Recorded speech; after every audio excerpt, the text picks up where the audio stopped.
നബിതങ്ങൾ സല്ലല്ലാഹു അലൈഹി വസല്ലമ തങ്ങൾ അന്തിയുറങ്ങുന്ന ആ മണ്ണിൽ വീണ ആ മഴത്തുള്ളികൾ ചെന്നിട്ട് ആ മഴത്തുള്ളികൾ കോരി പുറത്തേക്ക് ഒഴിക്കുകയാണ്, തലയിലേക്ക് കോരി ഒഴിക്കുകയാണ് അനുരാഗികൾ, നബിതങ്ങളെ പ്രേമിച്ചവർ.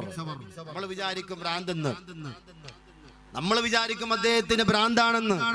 ഭ്രാന്തെന്ന് നനച്ചോട്ടെ, അവർ ഭ്രാന്തനെന്നു വിളിച്ചോട്ടെ, എന്നാലും എന്റെ ഹബീബേ അങ്ങാണെന്റെ മുഹബ്ബത്ത്.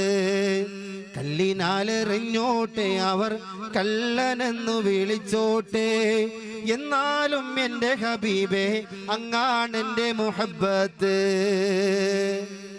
നമ്മൾ വിചാരിക്കും അവന് ഭ്രാന്തായിരിക്കും, അല്ല. അദ്ദേഹത്തിന്റെ മനസ്സിന്റെ ഉള്ളറയിൽ സഹോദരങ്ങളെ ഏതോ നാട്ടിൽ നിന്നും അന്യ നാട്ടിൽ നിന്നും കിലോമീറ്ററുകൾ ദൂരെ താണ്ടി ആ മദീന കാണാൻ വന്നെങ്കിൽ എന്റെ പ്രിയപ്പെട്ട സഹോദരങ്ങളെ ആര് കിടക്കുന്നത് കൊണ്ടാണ്? ലോകത്തിന്റെ പ്രവാചകർ സയ്യിദുനാ റസൂലുള്ളാഹി സ്വല്ലല്ലാഹു അലൈഹി വസല്ലമ തങ്ങൾ കിടക്കുന്നത് കൊണ്ടാണ്.